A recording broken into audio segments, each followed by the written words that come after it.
Good morning to each and everyone.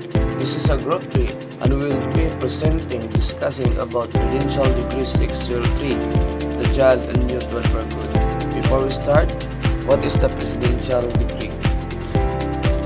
Presidential Decree number 603, the Child and Youth Welfare Code, are foundational beliefs that guide the care and protection of children and youth in the Philippines.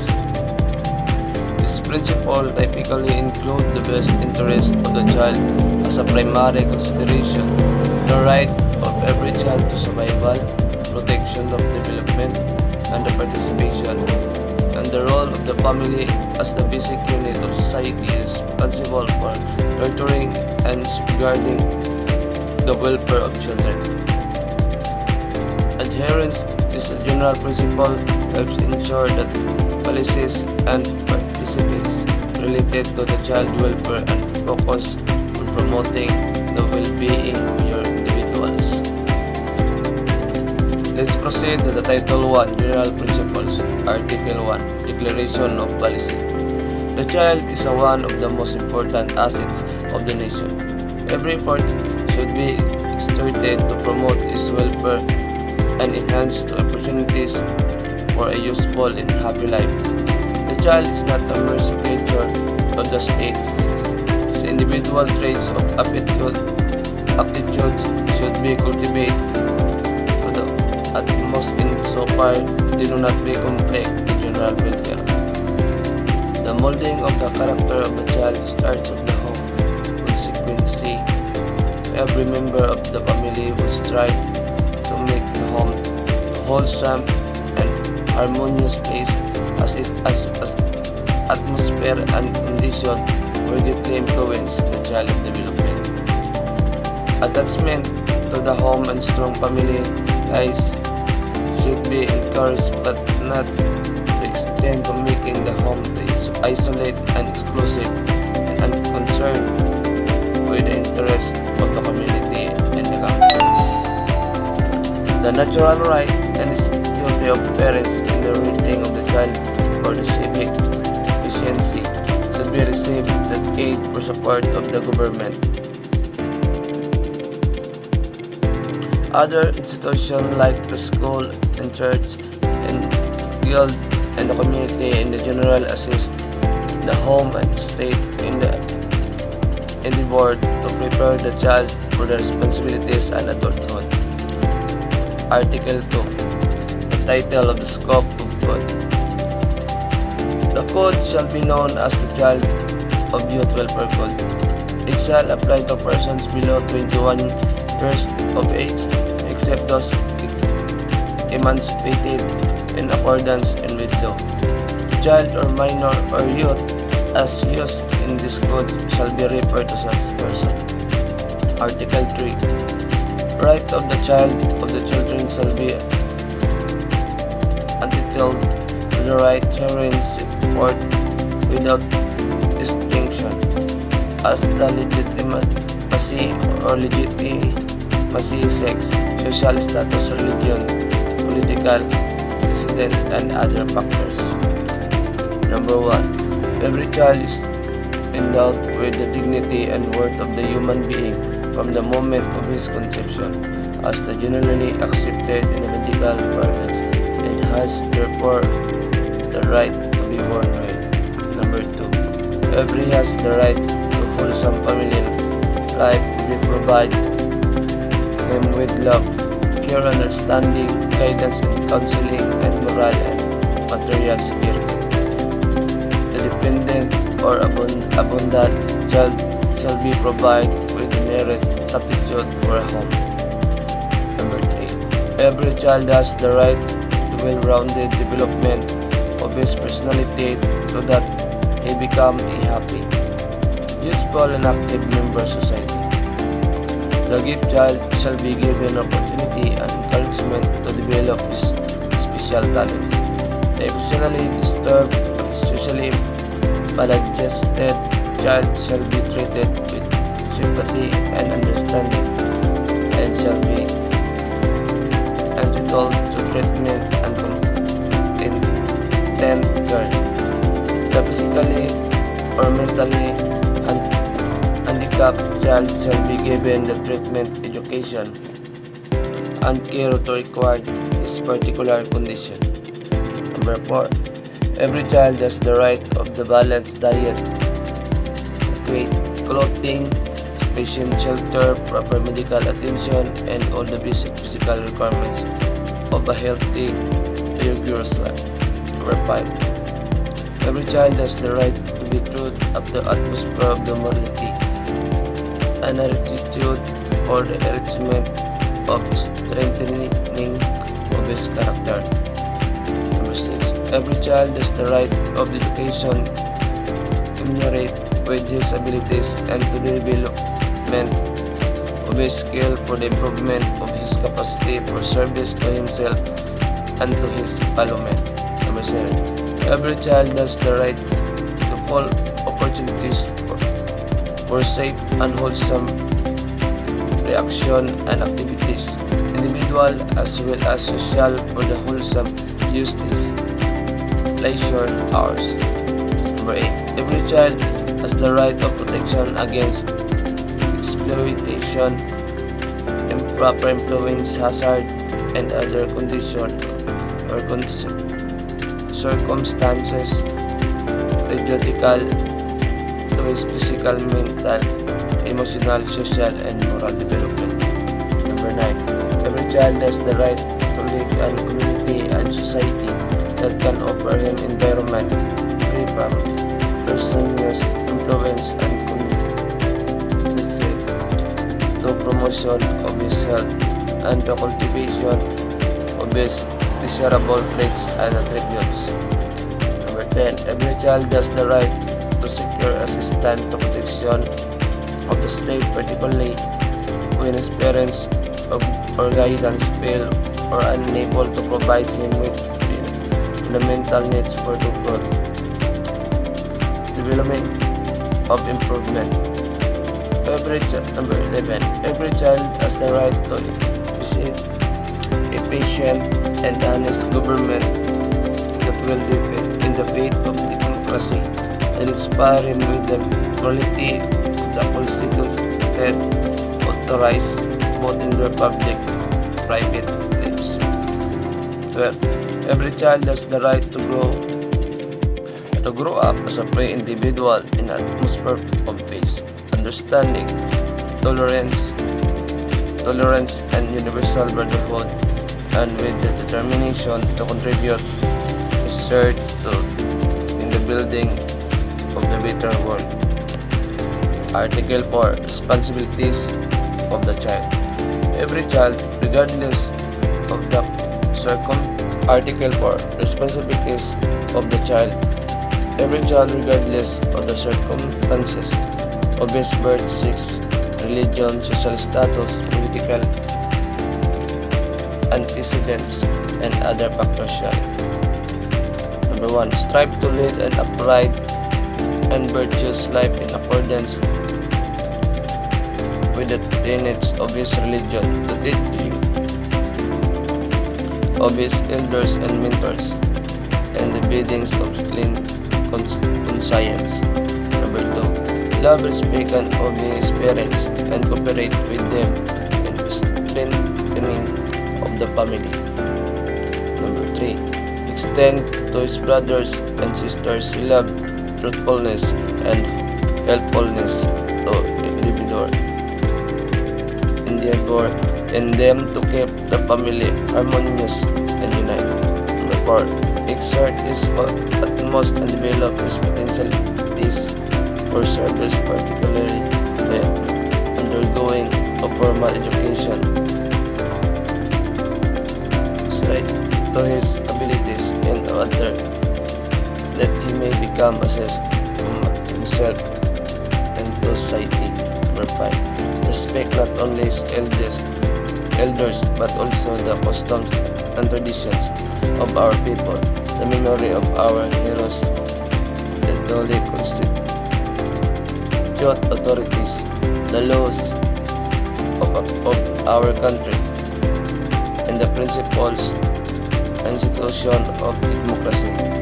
Number 6. Participate actively civic affairs in the promotion of the general welfare, always bearing in mind that it is the youth who will be eventually be called upon to discharge the responsibilities and leadership in shaping in the nation's future. 7. Help in the observance of individual human rights. The strengthening of the freedom anywhere, that fostering of cooperation among nations in the pursuit of their common aspiration for program and prosperity and the furtherance of world peace. Article 5. Commencement of civil personality. The civil personality of the child shall be commenced from the time of his conception for all purposes favorable to him, subject to requirements of Article 41 of the Civil Code. Article 6. Abortion. The abortion of the conceived child, whether such act of intentional or not, shall be governed by the pertinent of provision of the revised penal code. Article 7. Non-disclosure of birth records.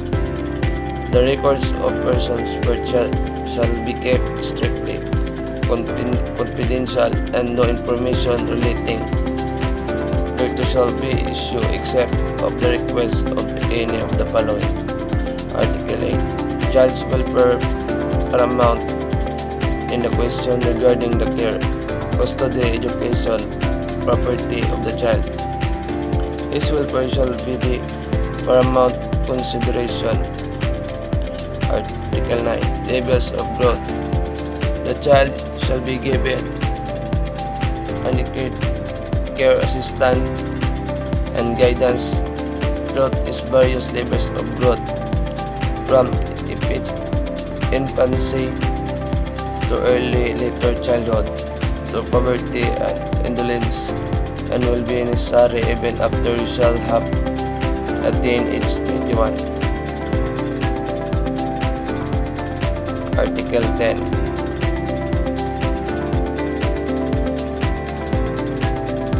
Phases of development. The child shall be enjoy special protection and shall be given opportunities and facilities by law and by other means to ensure and enable his fullest development physically, mentally, emotionally, morally, spiritually, and socially.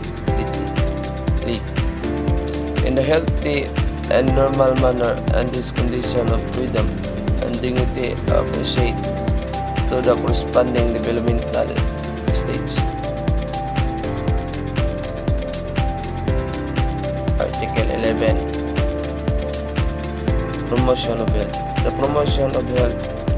The promotion of the child health shall be begin with adequate prenatal, postnatal care both for him and his mother. All appropriate measures shall be taken to ensure his normal total development. It shall be the responsibility of the health, welfare, and national interest to assist the parents in looking after the health of the child.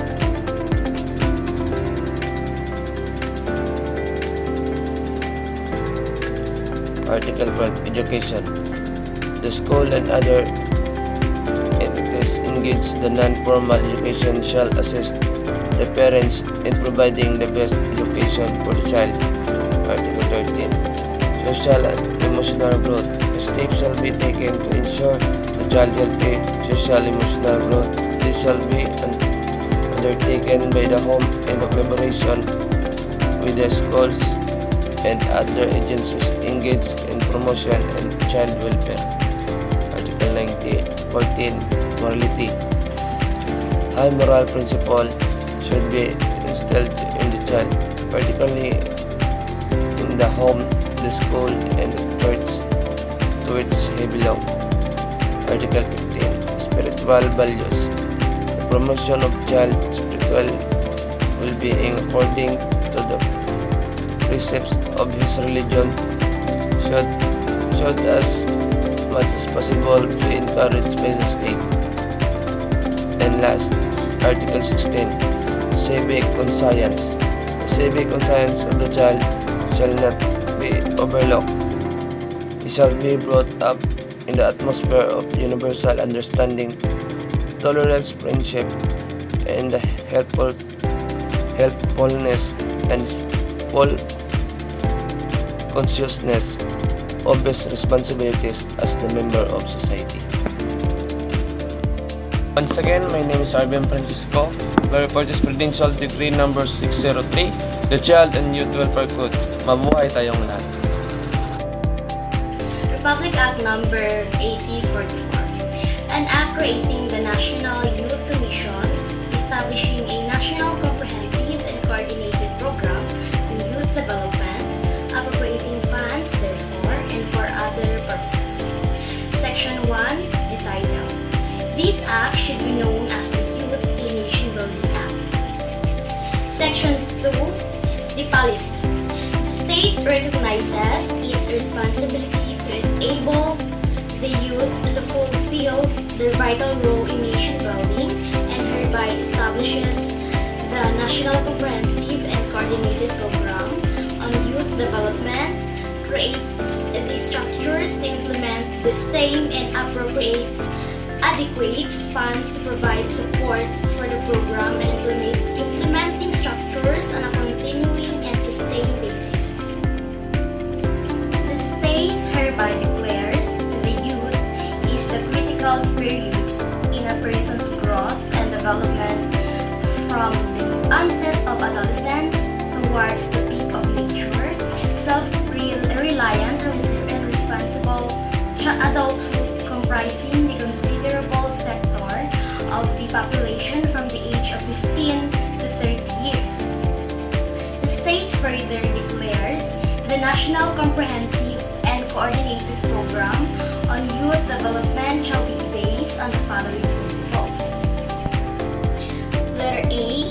Promotion and protection of the physical, moral, spiritual, intellectual, and social well-being of the youth to the end that the youth realize their potential for improving the quality of life. Letter B.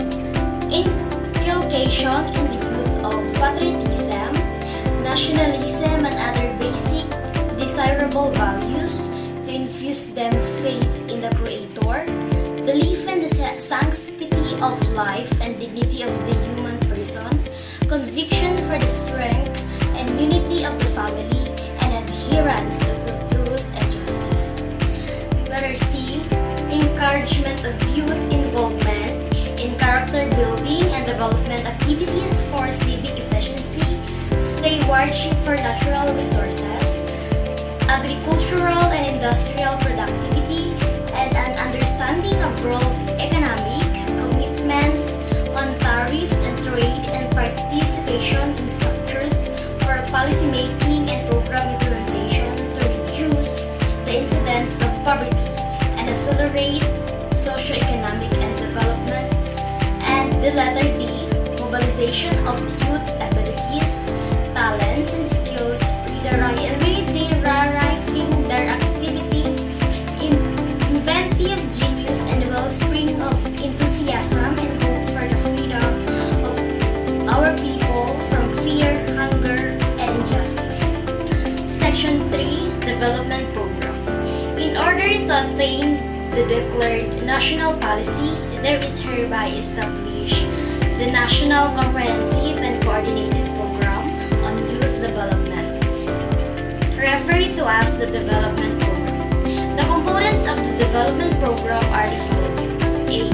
Formulation, approval, and implementation of the medium-term Youth Development Program for 4 years following the approval of this Act and every 3 years thereafter, which shall be aligned to and shall complement the medium-term Philippine Development Plan for the corresponding period, taking into account the existing national youth development as provided provided for an Executive Order number 176 series of 1994. Thirdly, a national study of the situation of youth in the Philippines for the period up to the approval of this act and every 3 years and thereafter, which identifies priority needs, prevailing attitudes and values of the youth, the existing services, and the gaps in services delivery of the basic needs of youth. Review, evaluation, and reform of all organizations delivering services to youth for the period of approval of this act and every 3 years thereafter. And the last, activities to operationalize the implementing structures of the development program, corporations, and participation in activities of youth of global significance, including World Youth Day, and provide leadership and support therefore on a continuing sustained basis. Section 4, Definition of Terms. For purposes of this act, the following terms are hereby defined. A. Youth shall refer to those persons whose ages range from 15 to 30 years old. B. Youth organization shall refer to those organizations where membership or composition are youth. C. Youth serving organization shall refer to those registered organizations or institutions whose principal programs, projects, and activities are youth-oriented and youth-related.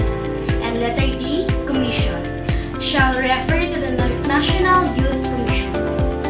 And the last is Section 5, National Youth Commission. There is hereby created the National Youth Commission, referred to as the Commission. It shall be composed of the following. A chairman. B. One commissioner representing Luzon. Letter C. One commissioner representing Visayas. D. One commissioner representing Mindanao. Letter E. Two commissioners to be chosen at large. And letter F. The President of the Pambansang Katipunan ng mga Sangguniang Kabataan as commissioner who shall serve in an ex officio capacity. Special protection of children against child abuse, exploitation, and discrimination was enacted on June 17, 1992. RA 7610. Children defined as persons below 18 years old, those over 18 years old but are unable to fully take care of themselves from abuse. Child abuse refers to the maltreatment of a child which includes psychological and physical abuse, neglect, cruelty, sexual abuse, and emotional maltreatment. Psychological abuse, this is when someone hurts a child's feelings or mind. Physical abuse, this is when someone hurts a child's body. Neglect, this is when a child's needs are not being met. Cruelty, this is when someone intentionally causes suffering or harm to a child. Sexual abuse, when an adult involves a child in a sexual activity. Emotional maltreatment. This is similar to psychological abuse. It's when a child's self-worth or emotional well-being is harmed. Any act by deeds or words which debases, degrades, or demands the intrinsic worth and dignity of a child as a human being. Unreasonable deprivation of his basic needs for survival. To give medical treatment to an injured child. Offenses under RA 7610, child prostitution and other sexual abuses, child trafficking, child pornography, indecent show and publication, other acts of abuses. Article 3, child prostitution and other sexual abuse, who are them or itinuturi to be exploited. Children, whether male or female, who for money, profit, or any other consideration or influence of any adult, syndicate, or group, indulge in sexual intercourse or lascivious conduct. Liable, o ang mananagot for child prostitution and other sexual abuse. Those who are engaged in or promote, facilitate, or endorse child prostitution, which include but are not limited to acting as a procurer of a child prostitution, inducing a person to be a client of a child prostitution by means of written or oral advertisement or other similar means, taking advantage of influence or relationship to procure a child as a prostitution, threatening or using violence towards a child to engage him as a prostitute, giving monetary consideration or goods to a child with the intent to engage such child in prostitution. those who commit the act of sexual intercourse or lascivious conduct with a child exploited in prostitution or subject to other sexual abuse, those who derive profit or advantage therefrom, whether as manager or owner of the establishment where the prostitution takes place. Attempt to commit child prostitution.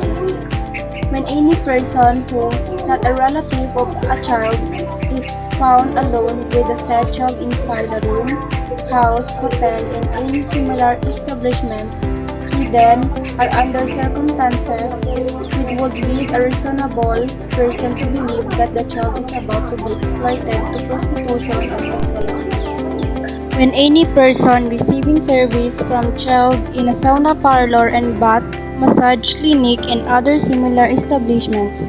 Article 4. Child trafficking. Who will be liable kung mananagot for child trafficking? Any person who shall engage in trading and dealing with children, including but not limited to act of buying and selling of a child for money or for any other consideration or barter. Attempt to commit child trafficking. Child travels alone to a foreign country. When a person, agency, or child-caring institution recruits women or couple to bear a child for the purpose of child trafficking. Simulation of birth. When a person engaged in finding children among low-income families, hospitals, and other institutions. Article 5. Obscene publication and indecent shows. The following are liable under Article 5. Any person who shall hire, employ, use, persuade, induce or coerce a child to obscene exhibitions and indecent shows, pose or model in obscene publication. Any persons who will sell or distribute the said materials. Article 6. Other acts of abuse.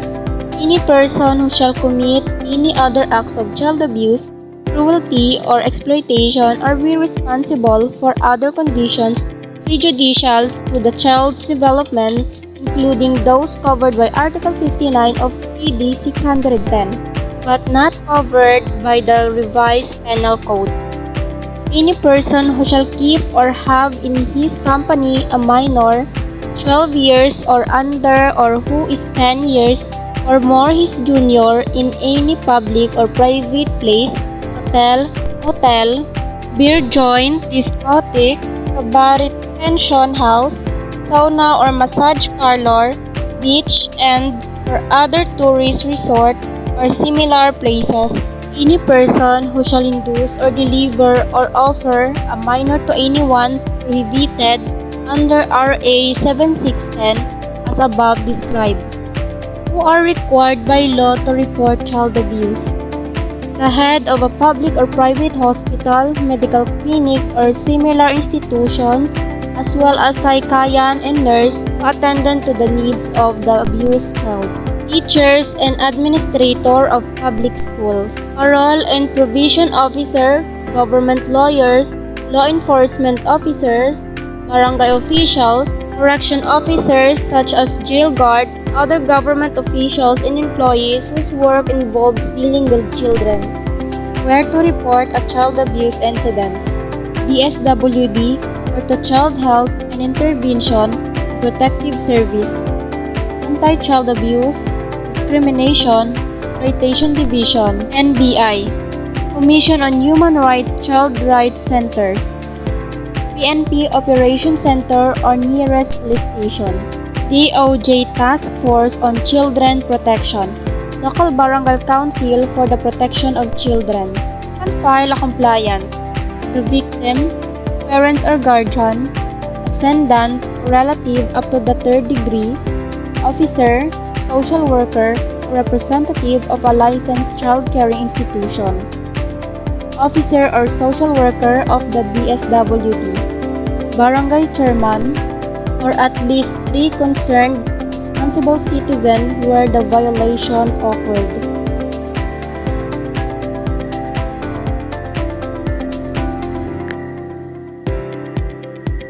Republic Act 8043, otherwise known as an act establishing the rule to govern inter-country adoption of Filipino children, and for other purposes was enacted on 07 June 1995. The law was enacted under the guiding principle of the Convention on Protection of Children and Cooperation in respect of inter-country adoption. The primary purpose of the convention is to require a process will ensure that inter-country adoption of a child is determined to be in the child's best interest, and that all measures are taken to prevent abduction, sale, or trafficking of children. This bill seeks to institute reform in the process of their country adoption to make it more responsive to the change in the concept of international adoption. One of the features of this legislative measure is the removal of the age requirement for the adopter to be at least 27 years old at the time on it's likewise seeks to name the inter-country adoption board on inter-country adoption authority and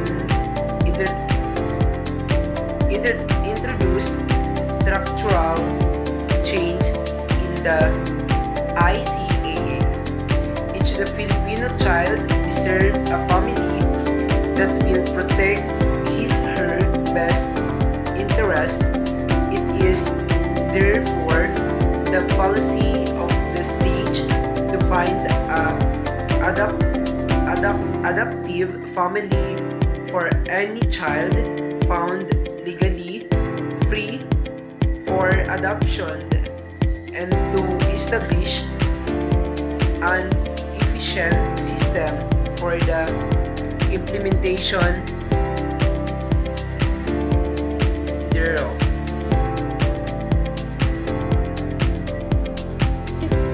Republic as no one an act providing the implement children below 15 years of age happily provide an amending for this purpose the 12 Article 4 Bill of RA 2690.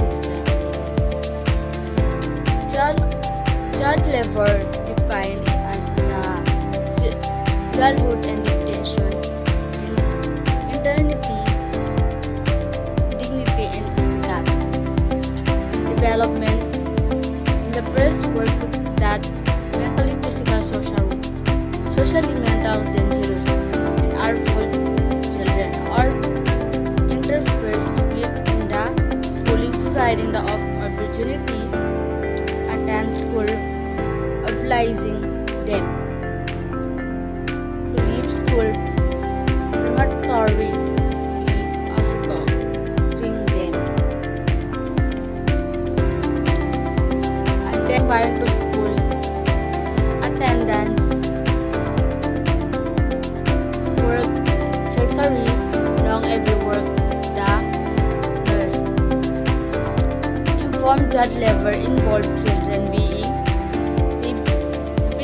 from their family for serious outer illness and leave to the industria of large city to open early age. Okay. So one story is also LinkedIn. Going to school, attendance, work, history, long every work, the nurse. Informed child labor involved children being separated from their family for serious outer illness and leave to the industria of large city to open early age. Okay. Section 1, Section short article BILLFRA No. 7610, otherwise known as the Special Protection of Children Against Children Abuse, Exploitation and Discrimination Act. Okay, creates a program against child abuse, exploitation and termination act operates program against children abuse, exploitation and discrimination. The first coordinated program service and facilities protected children against child prostitution and other sexual abuse, child trafficking. Unbalanced publication and show other accessory value and circumstances create or endangers survivor normal development of children. Kasama rin dito ang pagpapahirap o pagsasamantala sa underage pagdating sa pagtatrabaho. Dito papasok ang employment of children below 15 years of age shall be involved except when number 1, when a child works directly under the sole responsibility of his parents or legal guardian, and where only member of the employer's family are employed. Okay. Exceptional, pwedeng employ ang mga bata bilang 15 years old kung employer magulang mismo. Provide din sila kung pamilya member din nila. That means the child under parents, under guardian, hindi dapat puro work lang. Ang kailangan din nila magkaroon ng and matutunan, like kailangan nila isang school like primary and secondary. Hindi dapat sila inuulila ay magkakaroon ng sakit sa ulo. Sakit lalo na dahil sa pag-work. At hindi dapat na-involve ang paninirang puri dito. Second thing, pag-share yung bata nagtatrabaho, kailangan nila magkaroon ng salary in buyer basic needs and the last things for employee part dapat yung safety, health, moral values at hindi dapat pinagbabawalan ng bata kasi may tinatawag tayong personal development kasi yung this needs to grow. Example, pag nagpaalam yung bata, pwedeng maglaro and let them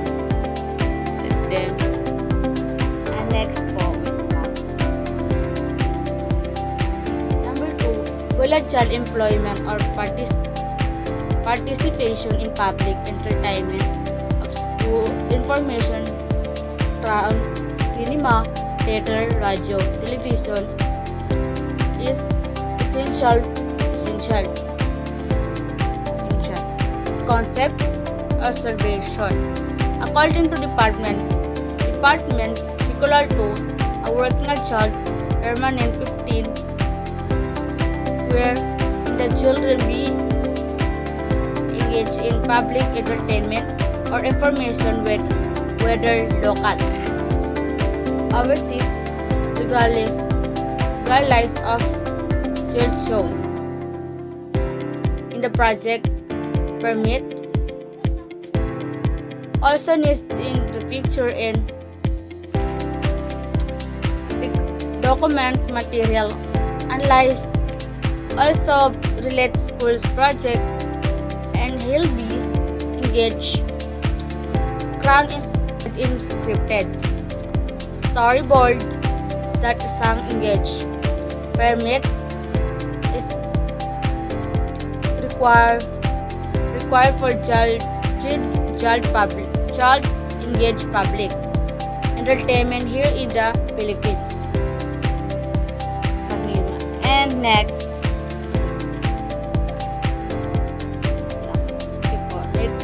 letter E. The employer shall ensure the protection, health, safety, moral, and normal development of the child. As an employer, kailangan bigyan ng protection ang mga bata lalo na pag papasok sa entertainment industry. Kasi ito si child safety and kailangan din ensure isang employer na merong healthy work and stress. Okay, number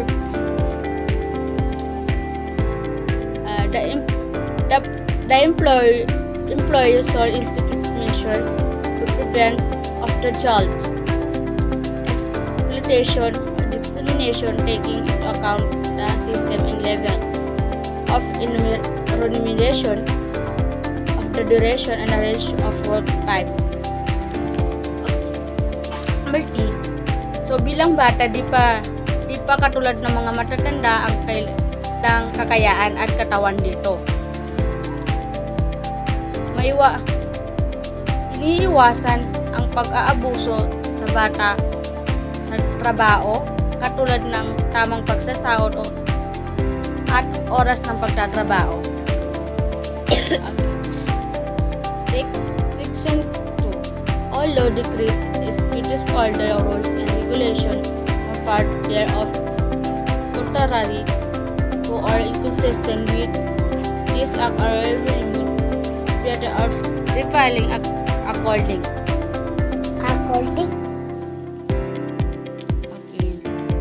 When the court declared law consistent with the contribution form and shall be find the letters shall through. Okay. Section 3. So any law that be public, any newspaper is officially gazetted after 15 days, that is take the advantage. Okay. Pass a bill which is consideration of Senate Bill No. 1155 and School Bill No. 8179 finally passed by the Senate and the House of Representatives of October 7, 1993 and October 6, 1993 was approved by our former President Fidel V. Ramos on November 9, 1993.